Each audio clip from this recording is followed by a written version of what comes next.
Urdu info my videos کے معزز ناظرین السلام علیکم۔ معزز ناظرین گرامی، پاکستان کی سب سے بڑی سونے کی کان پاکستان کے صوبہ بلوچستان کو قدرت نے ان گنت قدرتی وسائل سے نواز رکھا ہے، جہاں پر کوئلے، شیل گیس کے وسیع ذخائر کے ساتھ ساتھ سونے، تانبی کے بھی وسیع ذخائر موجود ہیں۔ پاکستان کی سب سے بڑی سونے کی کان بھی اس صوبے میں واقع ہے، جس کو ریکارڈک کہتے ہیں۔ صوبہ بلوچستان کے ضلع چاغی میں ریکارڈک ایک چھوٹے سے قصبے کا نام ہے۔ تاریخی اعتبار سے ریکارڈک ایک قدیم آتش فشاں کا نام تھا۔ مقامی زبان میں ریکارڈک ایک صحرائی چوٹی کو بھی کہا جاتا ہے۔ معزز ناظرین، اس علاقے کو قدرت نے سونے، تانبے اور شیل گیس جیسی نعمتوں سے نواز رکھا ہے۔ پاکستان کی سب سے بڑی سونے کی کان، جسے ریکارڈک کے نام سے معزز ناظرین گرامی، اس سے پہلے کہ ویڈیو کا آغاز کریں، آپ سے گزارش ہے کہ ہمارے چینل کو سبسکرائب کیجئے، ویڈیو کو لائک کیجئے اور ویڈیو دیکھنے کے بعد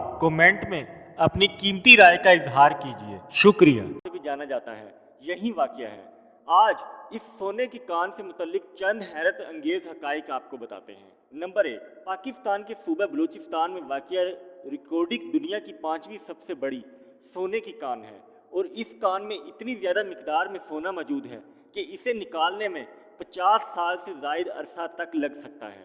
نمبر 2، سونے کے یہ پہاڑ 100 کلومیٹر سے زیادہ رقبے پر پھیلے ہوئے ہیں۔ نمبر 3، یہاں ایک تخمینے کے مطابق 54 ملین ٹن سے زائد سونا پایا جاتا ہے۔ نمبر 4، ان پہاڑوں میں پائے جانے والے اس سونے کی مالیت 2 کھرب ڈالر سے زیادہ بنتی ہے۔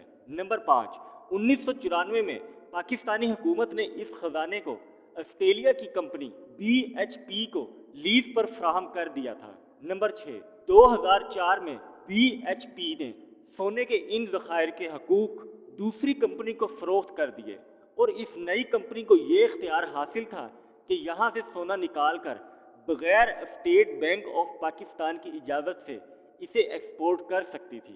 نمبر 7، کمپنی نے ان پہاڑوں سے سونا دریافت کر کے 400 کلومیٹر تک کے رقبے پر قبضہ کر رکھا تھا۔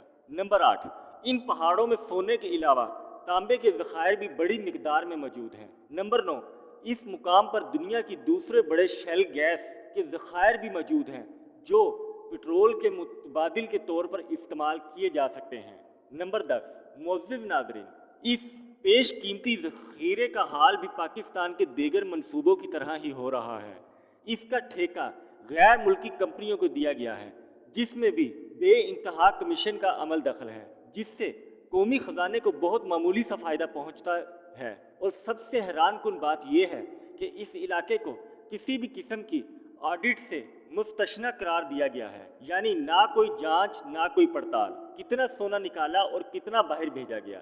معزز ناظرین، ہمیں یہ چاہیے تھا کہ خود باہر سے مشینری منگوا کر خود گورنمنٹ اپنی نگرانی میں یہ سونا نکالتی اور دوسرے ملکوں کو فروخت کر کے کثیر زر مبادلہ کماتی، لیکن افسوس یہ منصوبہ بھی کرپشن کی نظر ہو رہا ہے۔